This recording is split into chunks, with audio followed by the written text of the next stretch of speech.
안녕하세요. 아티클모아태산의 아무태입니다. 오늘은 좀 무거운 주제인 안락사, 존엄사에 대한 이야기를 해보도록 하겠습니다. 안락사 존엄사라고 하면 그 범위도 상당히 넓고요.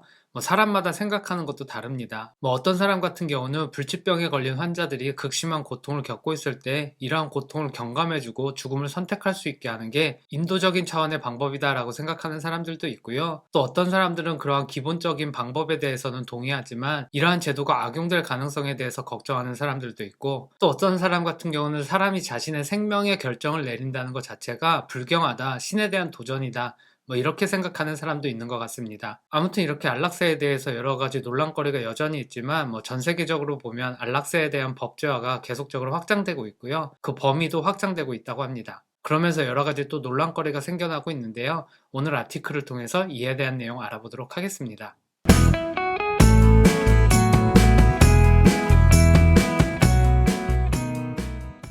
오늘 기사의 시작은 스페인에 있는 한 부부의 이야기로 시작하고 있습니다. 이 부부는 사진에 보는 것처럼 상당히 좋은 관계를 맺고 있었던 부부였는데요.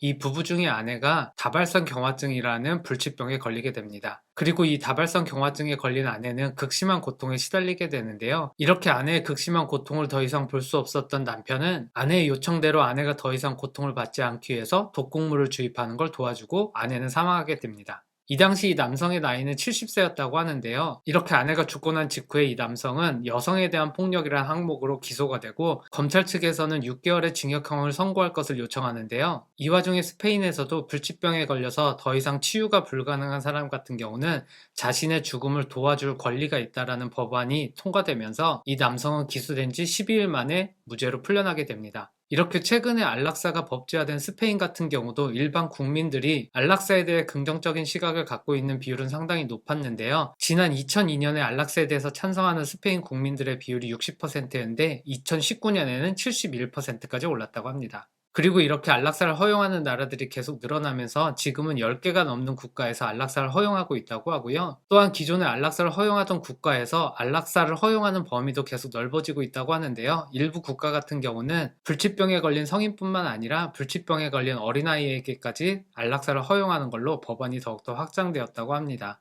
물론 이렇게 안락사가 법률적으로 허용되게 되면 많은 사람들이 의례 생각하는 부작용들이 있죠. 이런 안락사를 통해서 나이든 노인들 그냥 자식들이 죽여버리는 거 아니냐, 이렇게 생각하는 사람들도 있는데요. 하지만 실제로 안락사를 허용한 국가에서 어떠한 경우에 안락사가 시행되는지 이러한 상황들을 보면서 이런 근거 없는 두려움에 대한 것들은 많이 해소가 되었다고 하고요. 대부분의 안락사가 허용되는 경우는 암 같은 불치병에 걸렸을 때고, 그리고 생각하는 것보다 실제 안락사가 시행되는 비율은 상당히 적다고 합니다, 여전히. 물론 앞에서 말씀드렸듯이 안락사의 허용 범위가 계속 넓어지고 있는데요. 이렇게 암과 같이 불치병에 걸린 경우에만 안락사를 허용하는 것에서 정신적인 질병에 대해서도 안락사를 허용하는 걸로 범위가 넓어지는 것도 있다고 하고요. 또한 심한 경우에는 그냥 삶이 무료하고 내가 삶을 충분히 살았다라고 생각하는 사람에게 어떤 특정한 병이 없는데도 불구하고 안락사를 허용하는 쪽으로 검토가 되는 부분도 있다고 합니다.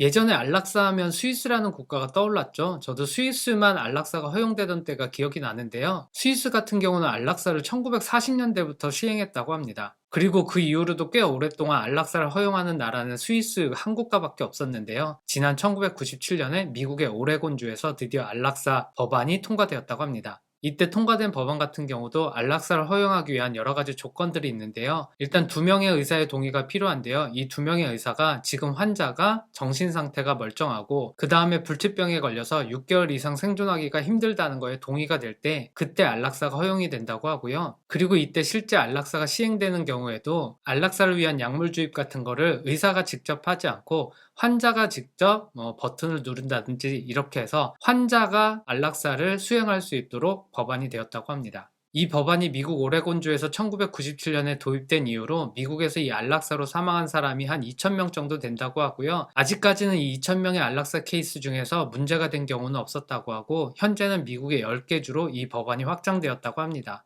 그리고 이 오레곤주에서 도입한 안락사 법안이 약간의 모범적인 사례가 되었는지 각국 다른 나라에서 안락사 법안을 도입할 때 이 법안을 참고해서 비슷한 내용으로 법안이 상정되고 했다고 합니다. 그래서 이 화면에 보이는 지도처럼 지금 기준으로는 상당히 많은 나라가 안락사 법안을 허용하고 있는데요. 주황색으로 표시된 국가에 상당히 소극적인 안락사, 그러니까 연명 치료를 중단하는 이러한 것까지 포함하게 되면 상당히 많은 국가들이 유사한 형태의 법안을 도입하고 있다는 걸 알 수 있습니다. 물론 이렇게 많은 나라들이 안락사 법안을 도입한다고 해서 무조건적으로 이 안락사 법안이 인기를 끌거나 그런 건 아닐 것 같은데요. 각각의 나라에서 이 안락사 법안이 오용되지 않도록 여러 가지 규제 장치를 달고 있습니다. 예를 들어 호주의 빅토리아주 같은 경우는 안락사 법안이 되어 있긴 하지만 의사가 환자에게 이런 안락사 옵션이 있다라고 말하는 건 금지가 되어 있어서 사실상 불치병에 걸린 환자들도 이런 안락사 옵션이 있다는 걸 모르는 경우가 상당히 많이 있다고 하고요. 콜롬비아 같은 경우도 안락사를 범죄 항목에서 제거하긴 했지만 여전히 규제하고 있어서 많은 의사들이 안락사를 시행했다가 기소될 것을 두려워해서 거의 시행하지 않고 있다고 합니다.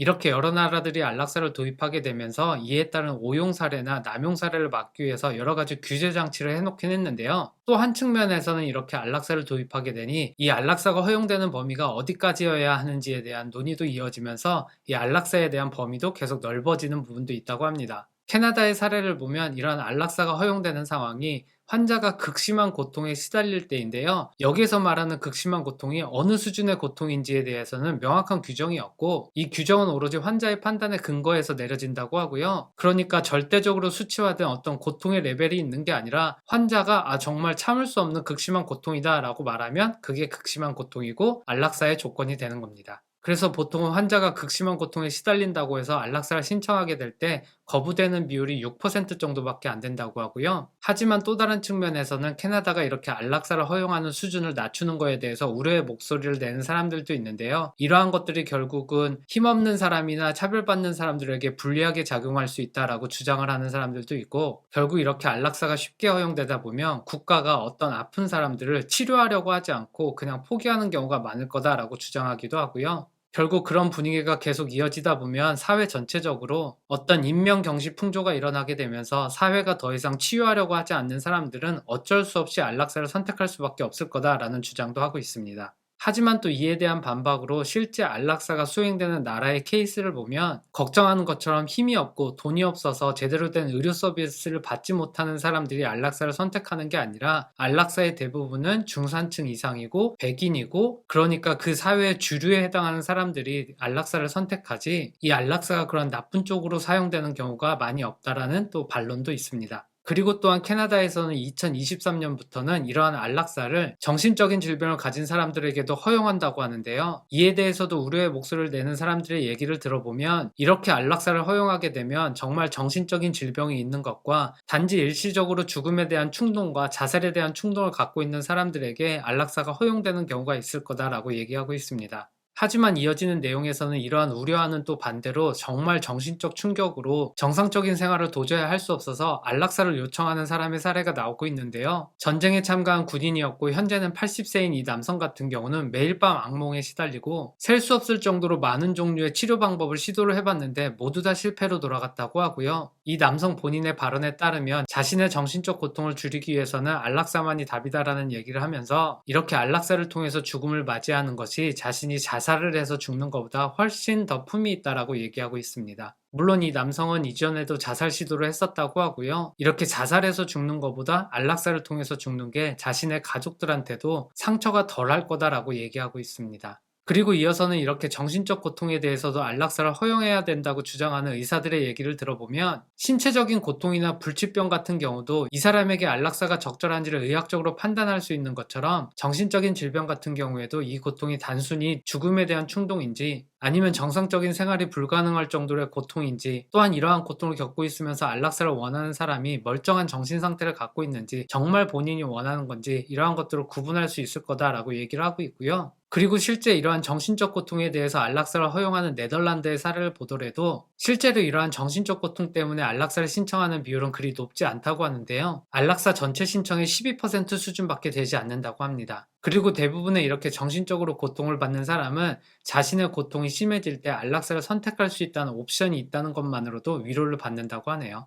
하지만 여전히 이렇게 안락사가 허용되는 범위가 넓어지는 것에 대해서 우려의 목소리를 보이는 사람들은 많이 있는데요. 이 기사에 상당히 멋진 표현이 있는데, 예전의 안락사는 끔찍한 죽음을 피하기 위한 수단이었는데 지금은 끔찍한 삶을 피하기 위한 수단이 되어버렸다라는 얘기를 하고 있습니다. 그러니까 너무너무 고통스럽고 죽음을 기다리는 자체가 너무나 고통스러울 때 그 고통을 경감하기 위한 방식으로 안락사가 수행이 되었는데, 지금은 그 정도가 아니라 그냥 사는 게 괴로울 때 안락사를 선택하는 거 아니냐, 뭐 이런 부분을 지적하고 있는 말이고요. 그리고 실제로 안락사가 많이 수행되고 있는 네덜란드 같은 경우는 25건의 사망 중에 한 건은 안락사로 인한 사망일 정도로 안락사가 적용되는 비율이 계속 높아지고 있다고 얘기하고 있고, 결국 이 얘기인 즉슨 안락사가 지금 많은 나라에 도입되고 있긴 하지만 여전히 초기 단계고, 이 안락사가 본격적으로 더 많이 도입되게 되면 결국 필수 불가결하게 많은 부작용이 일어날 거라는 걸 경고하고 있는데요. 이어지는 내용에서는 이런 안락사를 실제 수행한 사례 중에서 약간 철학적인 질문을 던질 수 있는 사례가 나오고 있습니다.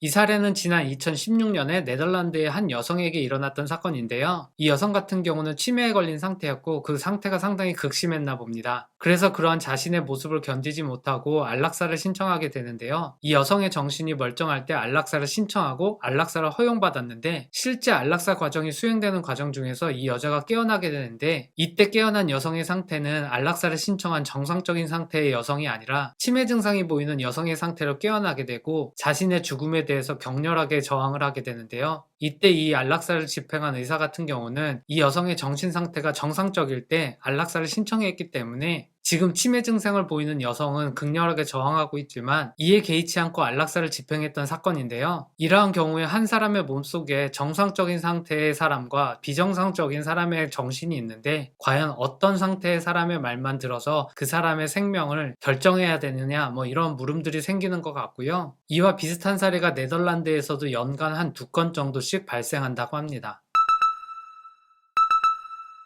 지금까지의 상황을 보면 앞으로도 이 안락사를 허용하는 국가는 계속 늘어날 것 같고, 또한 안락사가 허용되는 범위도 계속 늘어날 것 같은데요. 그래서 이미 이 안락사에 대한 범위를 어디까지 확장해야 되는지 이러한 논의가 계속되고 있고, 그래도 지금까지 안락사는 정신적이든 신체적이든 치유할 수 없는 질병에 걸렸을 경우에 이에 대한 고통을 없애기 위한 방법으로 사용이 되었는데요. 이제는 또 다른 측면에서 인간의 존엄이라는 측면 차원에서 이 기사에 나온 예를 들면, 내가 이제 충분히 완벽한 삶을 살았고 정말 내 삶을 완성했다, 뭐 이런 생각이 들었을 때 이제는 내가 생을 마감해도 되겠다, 이러한 사람들에게도 안락사가 허용돼야 되는지 이런 논의도 있다고 하는데요. 이렇게 인생을 어느 정도 산 다음에 내가 해볼 건 다 해본 것 같고 내 인생에서도 이루고 싶은 건 다 이뤘고 이제는 뭐 재미없고 뭐 외롭기도 하고, 그리고 하루하루 내 신체적으로 힘은 없고 뭐 큰 병은 없지만 뭐 걸어 다니는 것도 힘들고 뭐 운동하는 것도 쉽지 않고, 이제는 내가 생을 마감하는 게 맞겠다라는 생각을 할 때 자신의 죽음을 선택할 수 있는 권리를 준다는 건데요. 아직은 좀 먼 얘기인 것 같긴 하지만 이미 지난해인 2020년에 네덜란드의 한 정당 같은 경우는 75세를 넘은 사람들에게는 원할 때 죽음을 맞이할 수 있는 알약을 지급하는 걸 법안으로 상정하기도 했다고 합니다.